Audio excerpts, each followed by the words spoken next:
Muslim League is a completely secular party. Right. There's nothing non-secular about the Muslim League. That was Rahul Gandhi addressing concerns regarding the Congress's alliance with the IUML in a panel discussion in June 2023 at the National Press Club in Washington DC. The Congress MP from Wayanad became the target of BJP's attack and fodder for troll patrol when he called the Indian Union Muslim League in Kerala a secular party. But why are we digging it up now? Because of this. അത് ബഹുസ്വര സമൂഹത്തിൽ ഓരോരുത്തർക്കും അവരുടെ വിശ്വാസങ്ങളുണ്ട്, പാരമ്പര്യങ്ങളുണ്ട്, അനുഷ്ഠാനങ്ങളുണ്ട്, ആചാരങ്ങളുണ്ട്.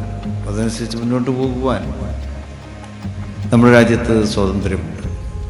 കോടതി വിധിയുടെ പശ്ചാത്തലത്തിൽ നിലവിലുന്ന ക്ഷേത്രം, കോടതി വിധിയുടെ പശ്ചാത്തലത്തിൽ നിർമ്മിക്കാൻ വേണ്ടി കാത്തിരിക്കുന്ന ബാബരി മസ്ജിദ്, ഇത് രണ്ടും ഇന്ത്യയുടെ ഭാഗമാണ്. രണ്ടും ഇന്ത്യയുടെ മതേതരത്വത്തെ ശക്തിപ്പെടുത്തുന്ന മികച്ച ഉദാഹരണങ്ങളാണ്. നമ്മൾ അതിനെ ഉൾക്കൊള്ളുക. ഇന്ത്യയുടെ മതേതരത്വത്തെ ശക്തിപ്പെടുത്തുന്ന മികച്ച ഉദാഹരണങ്ങളാണ് രാമക്ഷേത്രവും അവിടെ പണിയാൻ പോകുന്ന Babri Masjid. IUML State President Panakkad Sadiq Ali Shihab Thangal made that comment at a Panchayat meeting in Malappuram on January 23rd, a day after the Ram Mandir Prana Pratishtha in Ayodhya. Normally, the internet catches fire in an instant, but this video went viral only on Saturday, February 4th. Apparently, good things burn slowly on the internet. Anyway, Thangal is now in the eye of a brewing storm in Kerala. Now that Thangal's comment is in the limelight, much like Rahul Gandhi, Thangal is being scorned. Rahul was scorned for calling IUML secular. Thangal is being scolded for being secular.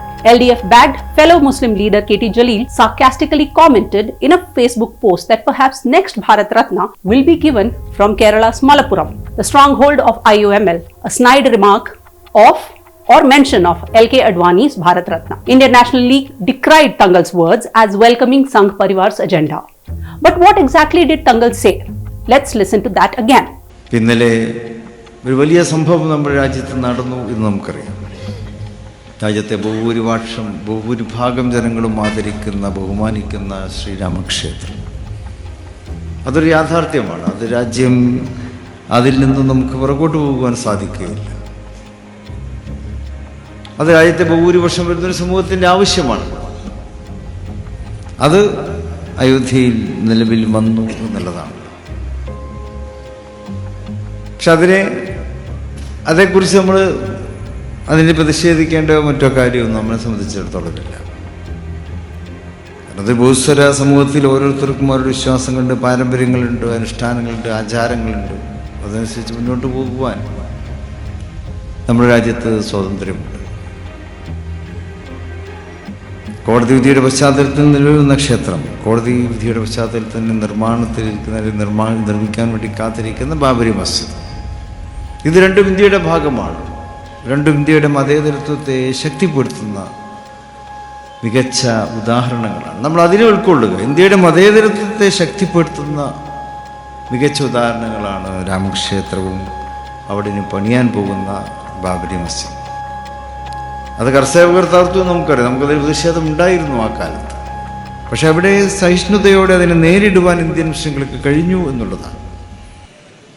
പ്രത്യേകിച്ച് കേരളത്തിനായുള്ള മുസ്ലിം സമൂഹം വളരെയേറെ സെൻസിറ്റീവായും വളരെ ഒരു ഊർജ്ജസ്വലതയോടെയും ജീവിക്കുന്ന ഒരു പ്രദേശം. പക്ഷെ ഇവിടെ അന്ന് രാജ്യത്തിന് മുഴുവനുള്ള മാതൃക കാണിച്ചു കൊടുക്കുവാൻ നമ്മുടെ കേരളത്തിലെ മുസ്ലിങ്ങൾക്ക് കഴിഞ്ഞു എന്നുള്ളതാണ്. അന്ന് എല്ലാവരും ഉറ്റുനോക്കിയത് മറ്റാരെയും ആയിരുന്നില്ല. തകർന്നത് ബാബരി മസ്ജിദാണ്, തകർക്കപ്പെട്ടത് UP-യിലാണ്, അയോധ്യയിലാണ്. പക്ഷെ രാജ്യവും രാജ്യത്തെ രാഷ്ട്രീയ നേതൃത്വവും ഒക്കെ ഉറ്റുനോക്കിയത് ഇങ്ങ് തെക്കേ അറ്റത്തുള്ള കേരളത്തിലേക്കാണ്. Thangal said that now that Ram Temple is a reality, there is no need to protest over it. Ram Temple that has been built and Babri Masjid that would be built are examples of India's secularism. It takes courage to openly make that statement, especially being chief of a party associated with a minority. But for Thangal and the IUML, it is not a new position. Sadiq Ali Thangal is the younger brother and chosen successor of Panakkad Syed Haidar Ali Shihab Thangal. Haidar Ali Thangal was the Kerala State President and Chairman of National Political Advisory Committee (IUML) till his death in 2022. And perhaps Sadiq Ali is taking Haidar Ali's legacy forward. Haidar Ali, according to Indian Express in a June 2009 op-ed piece, was said to have always strived to find a solution to the problems of religious minorities within the confines of democracy. The fact that Kerala didn't go up in flames post the Babri Masjid demolition is also credited to his sane, secular leadership. Not a single stone should fall on a Hindu house, Hyder Ali had said, addressing community members even as riots broke out in many states in India in the aftermath of Babri Masjid demolition. Muslims should stand guard for Hindu temples if required. In Sadiq Ali's case, while most have fixated on what he said about the Ram temple itself, what he said towards the end is something equally significant, perhaps even more important in the larger scheme of things. അത് കർത്തവ്യകർത്താർത്ഥം നമുക്കറിയാം, നമുക്കതിൽ പ്രതിഷേധം ഉണ്ടായിരുന്നു ആ കാലത്ത്. പക്ഷെ അവിടെ സഹിഷ്ണുതയോടെ അതിനെ നേരിടുവാൻ ഇന്ത്യൻ മുസ്ലിങ്ങൾക്ക് കഴിഞ്ഞു എന്നുള്ളതാണ്. പ്രത്യേകിച്ച് കേരളത്തിനാണുള്ള മുസ്ലിം സമൂഹം വളരെയേറെ സെൻസിറ്റീവായും വളരെ ഒരു ഊർജ്ജസ്വലതയോടെയും ജീവിക്കുന്ന ഒരു പ്രദേശം. പക്ഷെ ഇവിടെ അന്ന് രാജ്യത്തിന് മുഴുവനുള്ള മാതൃക കാണിച്ചു കൊടുക്കുവാൻ നമ്മുടെ കേരളത്തിലെ മുസ്ലിങ്ങൾക്ക് കഴിഞ്ഞു എന്നുള്ളതാണ്. അന്ന് എല്ലാവരും ഉറ്റുനോക്കിയത് മറ്റാരെയും ആയിരുന്നില്ല. തകർന്നത് ബാബരി മസ്ജിദാണ്, തകർക്കപ്പെട്ടത് UP-യിലാണ്, അയോധ്യയിലാണ്. പക്ഷെ രാജ്യവും രാജ്യത്തെ രാഷ്ട്രീയ നേതൃത്വമൊക്കെ ഉറ്റുനോക്കിയത് ഇങ്ങ് തെക്കേ അറ്റത്തുള്ള കേരളത്തിലേക്കാണ്. There is no doubt that Tangal will face a severe backlash from the hardliners in his party. But now that it's clear that IUML under Tangal is neither extreme in its words like Owaisi's AIMIM or extreme in action like the PFI or SDPI, the BJP might want to say sorry to Rahul Gandhi and more importantly, salute Tangal for the courage of his convictions. This is Preeja Arvind and thank you for watching India Today So South.